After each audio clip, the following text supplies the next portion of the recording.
누가복음 21장 10절부터 24절 한 절씩 교독하겠습니다. 또 이르시되 민족이 민족을 나라가 나라를 대적하여 일어나겠고 곳곳에 큰 지진과 기근과 전염병이 있겠고 또 무서운 일과 하늘로부터 큰 징조들이 있으리라. 이 모든 일 전에 내 이름으로 말미암아 너희에게 손을 대어 박해하며 회당과 옥에 넘겨주며 임금들과 집권자들 앞에 끌어가려니와 이 일이 도리어 너희에게 증거가 되리라. 그러므로 너희는 변명할 것을 미리 궁리하지 않도록 명심하라. 내가 너희의 모든 대적이 능히 대항하거나 변박할 수 없는 구병과 지혜를 너희에게 주리라. 심지어 부모와 형제와 친척과 벗이 너희를 넘겨주어 너희 중에 몇을 죽이게 하겠고 또 너희가 내 이름으로 말미암아 모든 사람에게 미움을 받을 것이나 너희 머리털 하나도 상하지 아니하리라. 너희의 인내로 너희 영혼을 얻으리라. 너희가 예루살렘이 군대들에게 에워싸이는 것을 보거든 그 멸망이 가까운 줄을 알라. 그때에 유대에 있는 자들은 산으로 도망갈 것이며 성내에 있는 자들은 나갈 것이며 촌에 있는 자들은 그리로 들어가지 말지어다. 이 날들은 기록된 모든 것을 이루는 징벌의 날이니라. 그 날에는 아이 벤 자들과 젖먹이는 자들에게 화가 있으리니 이는 땅에 큰 환난과 이 백성에게 진노가 있겠음이로다. 함께 보겠습니다. 그들이 칼날에 죽임을 당하며 모든 이방에 사로잡혀 가겠고 예루살렘은 이방인의 때가 차기까지 이방인들에게 밟히리라. 아멘. 오늘 본문의 말씀은 본문 앞에 있는 내용과 또 뒤에 있는 내용 다 연결되어서 같은 주제의 말씀이 기록되어 있습니다. 예수님 앞에 어떤 사람이 나와서 예루살렘 성전을 가리키면서 이런 말을 했었습니다. 아름다운 돌과 헌물로 꾸민 것 너무너무 아름답지 않습니까? 그렇게 말할 때 예수님께서 돌 위에 돌 하나도 남지 않고 이 예루살렘 성전이 무너질 것이다. 이런 말씀을 하셨습니다. 예루살렘이라는 말 자체가 샬롬, 평화의 동시라는 뜻이고 그 중에서도 하나님의 임재를 상징하는 죄 용서함과 은혜를 받아 누릴 수 있는 그 성전이 있는 그곳이 무너진다는 겁니다. 근데 성전이 무너질 때 성전만 무너지는 것이 아니라 성전을 둘러싸고 있는 그 예루살렘 전체가 멸망할 것에 대해서 예수님이 말씀하고 계십니다. 그래서 1차적으로 보게 되면 오늘 예수님의 이 말씀이 예루살렘의 그 멸망 30-40년 뒤에 임하게 될 임박한 그 멸망에 대해서 예언하시는 말씀이고 조금 더 멀리 본다 그러면 이 땅 가운데 임하게 될 심판의 때, 그때를 말한다 이렇게 볼 수가 있습니다. 예수님께서 7절에 그들이 예수님께 이렇게 묻습니다. 어느 때에 이런 일이 있겠습니까? 언제 있겠습니까? 이게 첫 번째 질문이고요. 두 번째 질문이 뭐냐면 무슨 징조가 있겠습니까? 언제 일어나고 그때 무슨 일이 있겠습니까? 이 두 가지를 질문합니다. 여기에 대해서 예수님께서 때가 가까이 왔다 이렇게 말하는 사람들 믿지 말라 이렇게 말씀하셨습니다. 그러면서 어떤 징조가 있는지 10절 말씀부터 그 내용들이 나오게 되고 그리고 20절 말씀부터 보게 되면 예루살렘이 멸망할 때에 그 성 안에 어떤 일이 벌어지는지를 말씀하고 있습니다. 지금 우크라이나 그 땅에 벌어지는 그런 참상을 우리가 뉴스를 통하여서 계속 접하게 되는데 그 내용들을 보다 보면 오늘 이 예루살렘의 멸망의 모습이 더 와닿을 뿐만 아니라 우크라이나에서 고통받는 사람들에 대해서 참 마음이 아프고 더 쓰이는 것을 보게 됩니다. 20절에 이런 말씀이 있습니다. 너희가 예루살렘이 군대들에게 에워싸이는 것을 보거든 그 멸망이 가까운 줄을 알라. 그러면서 그때 어떤 일이 벌어지는지 묘사하는 것 중에 23절에 이런 말씀이 있습니다. 그 날에는 아이 벤 자들과 젖먹이는 자들에게 화가 있으리니 이는 땅의 큰 환난과 이 백성에게 진노가 있겠음이로다.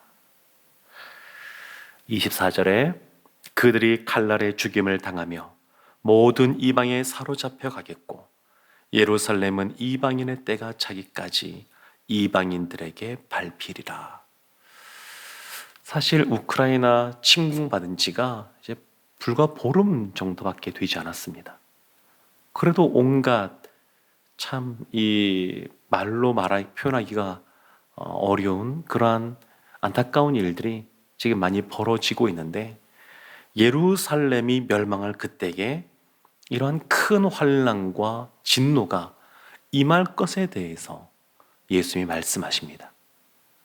그래서 예수님 이후에 예루살렘에 있는 유대인들은 두 그룹으로 나눠지게 되는데 한 그룹은 그리스도를 믿는 예수 그리스도를 믿는 유대인이고 한 그룹은 그렇지 않는 예수를 믿지 않는 한 그룹의 유대인들이 있게 됩니다. 근데 이들이 여러 가지 면에서 다른 점들이 있었는데 그 중에 하나가 뭐냐면 그리스도인 유대인들은 예수를 믿는 유대인들은 예수님의 이 말씀을 기억하는 겁니다.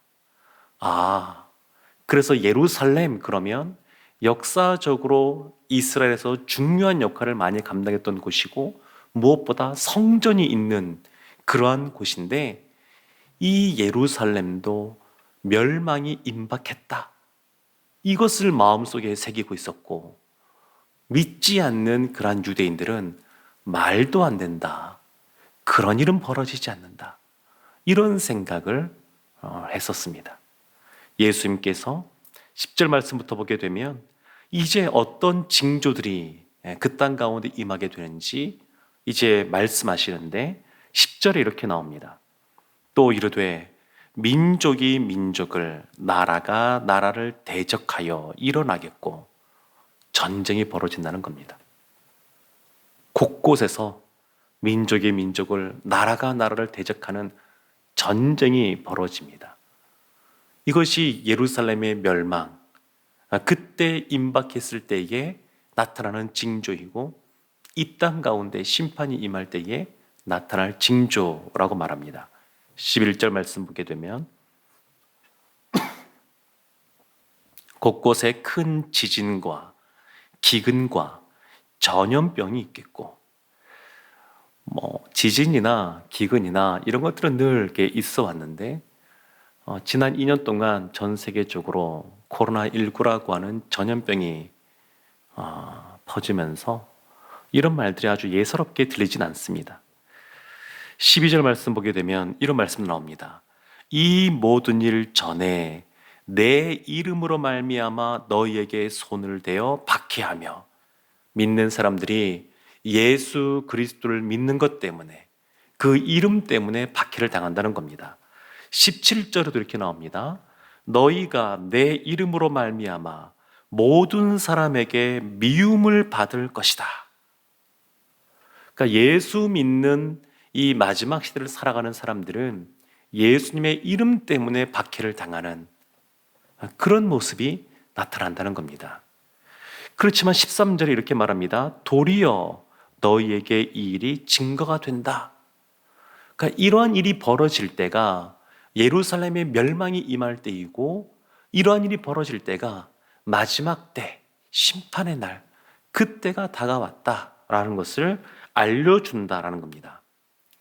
사랑하는 성도 여러분, 오늘 말씀을 찬찬히 보게 되면 예수님의 이러한 임박한 멸망에 대한 그러한 예언의 말씀뿐만 아니라 신자들에게 주는 큰 위로의 말씀도 동시에 있습니다. 15절 말씀 보면 이렇게 나옵니다. 내가 너희의 모든 대적이 능히 대항하거나 변박할 수 없는 구변과 지혜를 너희에게 주리라. 하나님이 지혜를 주셔서 믿는 사람들이 말로 이야기함에 있어서 밀리지 않습니다. 하나님께서 지혜를 주셔서 어떠한 대적을 대항하더라도 그들에게 성령께서 우리의 입술을 주장하여서 말하게 하심으로 다 이기게 하신다는 겁니다. 시편에 보면 그 젖먹이의 입이 아주 강대한 큰 어떠한 사람들도 이긴다 이렇게 말하는데, 하나님께서 함께 그 입술을 주장하여 주시니까 그 입술에 능력이 있는 것을 보게 됩니다. 하나님이 지혜를 주십니다. 이것이 마지막 때를 살아가는 하나님의 자녀들에게 주시는 하나님의 위로이자 또 능력입니다. 18절에도 이렇게 나옵니다. 너희 머리털 하나도 상하지 아니하리라.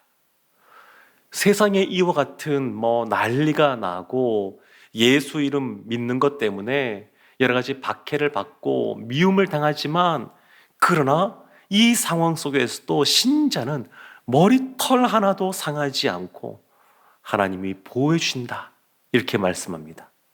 뿐만 아니라 19절 말씀이 이렇게 말합니다. 너희의 인내로 너희 영혼을 얻으리라. 인내로 구원을 얻는다 이렇게 말을 합니다. 이거를 성도의 구원의 견인 이렇게 말을 할 수가 있는데, 하나님께서 예수 그리스도를 믿는 그러한 성도 자녀들을 구원의 날까지 구원까지 이렇게 끌어서 가신다는 겁니다. 그런데 이 말은 그냥 예수 믿는 사람은 이제 무조건 구원이 확정되어 있으니까 아무렇게나 살아도 된다, 어떻게 살아도 하나님이 나를 나를 끌고 이게 구원의 자리까지로 인도하실 것이기 때문에 그렇게 살아도 된다, 이런 의미가 아닙니다. 이런 의미가 아니라 예수 그리스도를 믿고 그 안에서 거듭난 새 삶을 살아가는 사람은 그 심령 안에 이미 성령께서 계시고 성령께서 내주하고 계심으로 그 은혜 가운데 어떠한 환난과 고난 속에서도 견디고 이겨나가고 결국 구원을 경험하게 된다, 그런 뜻입니다. 사랑하는 성도 여러분, 때로는 우리의 삶 가운데 놓여있는 어려운 일들이 있습니다. 그리고 그 일이 왜 나에게 벌어지는지, 하나님을 향하여 왜 나에게 이런 일이 벌어집니까? 왜 이런 일이 나에게 생깁니까? 이러한 질병이 왜 나에게 주어지는 겁니까? 이렇게 항변할 수도 있습니다.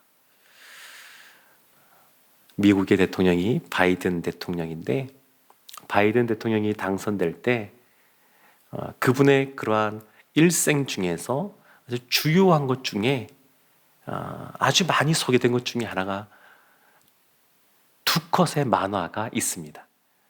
그 만화 보게 되면 이렇게 늘 그것을 간직하고 지켜본다고 하는데, 그런 내용입니다. 자신의 아내와 또 자녀가 교통사고로 세상을 떠나게 돼서 본인이 너무너무 어렵고 힘든 시간을 보낼 때 그 만화를 보면서 크게 깨달았다 그럽니다. 그것이 뭐냐면, 하늘에서 번개가 내리쳐서 바이킹이 타고 있는 그러한 배가 불타게 됩니다. 그래서 바다에 침몰하게 되죠. 그때 바이킹이 이렇게 하늘을 향하여 부르짖습니다. 왜 나입니까? Why me? 왜 나입니까? 이렇게 부르짖습니다. 그리고 두 번째 그 컷의 만화는 뭐냐면, 하늘에서 음성이 들리는데 왜 너면 안 되느냐? Why not? 왜 안 되느냐? 그렇게 말하는 장면입니다. 그래서 이것이 그 바이든 대통령 당선됐을 때 아주 굉장히 유명하게 많이 기사화되고 알려졌던 내용입니다. 사랑하는 성도 여러분, 하나님을 향하여 우리가 여러 가지 경제적으로, 육체적으로 또 나이가 들어가면 당연히 노화가 생기게 되고 또 질병 가운데 고통받는 시간들도 길어지게 되는데, 그때 하나님을 향하여 이렇게 말할 수 있습니다. 하나님, 왜 나입니까? 왜 나에게 이런 일이 벌어집니까? 신앙생활 열심히 해왔고 주 앞에 충성봉사해왔고 열심히 복음을 전하는 삶을 살아왔고 또 사회에서도 직장에서도 성실하게 살아왔는데 왜 나에게 이런 일이 벌어집니까? 다른 사람들은 잘 사는 것 같은데 왜 나에게, 우리에게 이런 일이 벌어집니까? 그때 하늘에서 말씀이 들려질 수 있죠. 왜 너희라고 이런 일이 벌어지지 않을 수 있느냐? 마지막 때에, 심판의 날, 예루살렘이 멸망할 때에 이 땅 가운데 예수님이 오셔서 심판받는 그때, 그 마지막 때에는 믿는 사람이든 믿지 않는 사람이든 이 로마의 군대의 그 칼날을 이 예루살렘 사람들이 피할 수 없었던 것처럼 피할 수 없는 그날이 옵니다. 마지막 때에 계시록 말씀 보면 믿는 사람이든 믿지 않는 사람들은 동시에 받는 고난도 기록되어져 있습니다. 그러나 예수님께서 분명히 약속하신 것, 너희 머리털 하나도 상하지 아니하겠고 너희가 믿음으로 인내할 때에 영혼을 얻게 될 것이다. 구원을 얻게 될 것이다. 이렇게 분명히 약속해 주셨습니다. 우리 삶 가운데 어떠한 어려움이 있든 주님께서 그 모든 것 너머에 우리로 하여금 견디고 이겨나갈 수 있게끔 하시고 보호하시고 지켜줄 줄로 믿습니다. 그 하나님을 향하여 원망하는 마음이 아니라 그 하나님을 바라보고 인내하여 하나님이 주시는 구원을 다 경험하는 우리 모두가 되기를 주님의 이름으로 축원합니다. 아멘. 기도하겠습니다. 하나님, 마지막 때에 예수님이 하신 그 경고의 말씀을 저희가 기억하게 하시고 믿음 안에서 인내하며 하나님이 주시는 구원을, 은혜를 다 누리게 하여 주시옵소서. 예수님의 이름으로 기도합니다. 아멘.